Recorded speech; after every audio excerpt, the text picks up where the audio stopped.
This has Grizzlies fans seriously concerned. As the smoke starts to clear with the injuries to Zach Edey and Jaren Jackson Jr., the Grizzlies will have to adjust to start the season. What will that look like? What's the update that we're going off of? And what's going to happen next? What's going on, everybody? Jared Alatorre for another episode of Grizzlies Digest. We'll dive into those questions in just a moment. Just wanted to highlight 39% of you are subscribed to the channel. 62% of you have to subscribe to the channel. We're getting close to preseason action, folks, so you don't want to miss anything. Subscribe. Hit that subscribe button down below. Subscribe. I'm going to keep saying it. Please do that because y'all are awesome. The 39% of you, we know who you are. You're engaged in the comment section. Y'all doing a great job, but we are getting up and rolling. I mean, we're less than a month away to the regular season. But getting into it right now, huge medical updates we have to get to. Brandon Clarke, fully healed from a high-grade right PCL sprain that was sustained on March 19th. However, in connection with recent off-season training, he has experienced a right knee issue, which will require an arthroscopic procedure to address. His return to play timeline will be announced following the procedure, but a full recovery is expected. Cedric Coward, a full participant in training camp. We all heard the report on that following the completion of his rehabilitation of his left shoulder injury that he sustained in November 2024 while at Washington State. And of course, he didn't play at Washington State all that much, but he established himself very quickly as a nearly a lottery pick. So Cedric Coward, a lot of eyes on him, and we're all excited to see what his rookie season looks like. A lot of people are already kind of pinning him as the next Desmond Bane, which I'm saying, please relax, please calm down. Nothing against him at all. I'm more so saying that I think we need to see some reps from the kid to see what he can do, some strengths, some weaknesses, what he can improve on. I mean, he's a rookie, guys. Let's just relax, calm down for a second. I think he's going to be a fine player, but let's not put that pressure on him. Zach Edey, very important here, who underwent surgery to address laxity in his left ankle on June 7th, has been cleared to begin ramping up basketball activities. He's expected to return to play in 6 to 9 weeks. Now, that is probably the biggest update, if anything, because with Jaren Jackson Jr., as we all know, the night, I think it was a Monday night when we all got the report that he suffered a turf toe injury on his right foot on July 2nd, has been cleared to begin ramping up basketball activities. He's expected to return to play in 4 to 6 weeks, so that's good news. He won't miss that much of the regular season, but if you're talking about Zach Edey, 8 weeks, I mean, that's 2 months from now. So you're talking about late November, when he could return to play, maybe as early as maybe early part of November, but either way, they're going to be missing Zach Edey. And I think that's the major update from this. Brandon Clarke, I'll talk about him for a little bit too. A full recovery is expected from him. So, I mean, he's going to have to play tons of minutes. But same to these two guys as well. Santi Aldama, he will likely be at that 4 position if Jaren Jackson Jr. is not able to go for opening night, which it looks like he may miss a few games. Not as much time as Zach Edey, thank goodness, because you need Jaren Jackson Jr. on the court. That's basically little man, big man, specimen, Ja Morant, Jaren Jackson Jr. You have to get reps from those two to start the season, as well as the entire season. I mean, Ja Morant, he's got to stay healthy.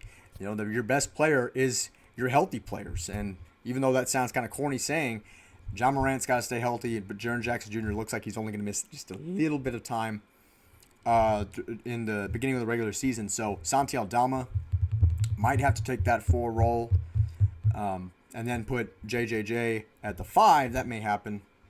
But you may also see some minutes from this man right here, Jock Landale. He's the former Rocket. And I'd say the crowd was kind of half and half that day whenever it was revealed that basically Jay Huff to Indiana, Jock Landale signed to Memphis.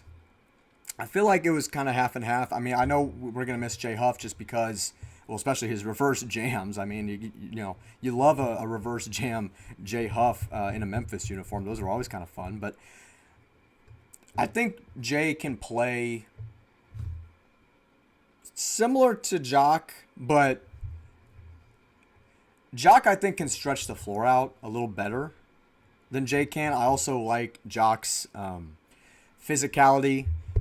He looks more buff, looks more lean, very strong. Of course, Jay is very strong too, but when you're talking about guys getting boards, camping out in the paint, not necessarily worrying about a 7'1" guy taking a whole bunch of threes a game, Jock Landale is solid for Memphis because you need rebounding, you need big guys, and he's going to play some minutes, I guarantee you, to at least start the regular season, to at least hold the fort down while Edey is injured.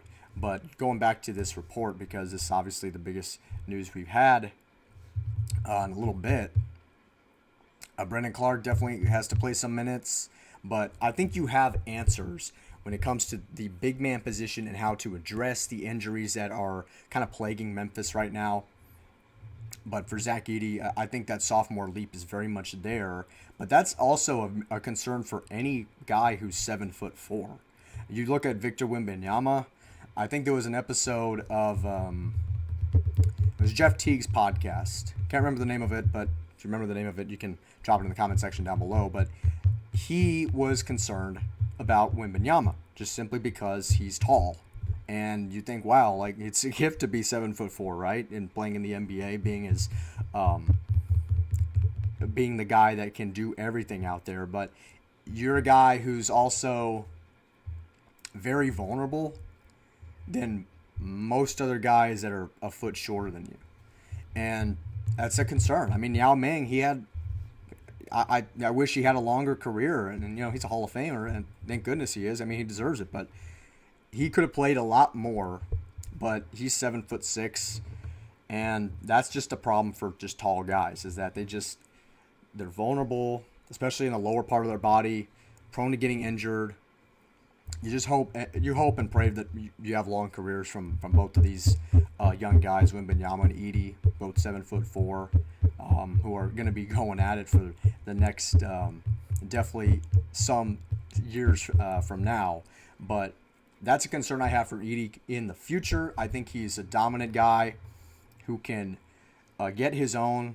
He's not going to necessarily be that dominant one-on-one guy in the post that he was at Purdue. I don't think that, at least give him a little bit of time, because the NBA itself is just different, but just give him a little bit of time to adjust. I think he's going to have an amazing sophomore rise, but that is a concern I have for Edey just in long term. I hope I'm wrong.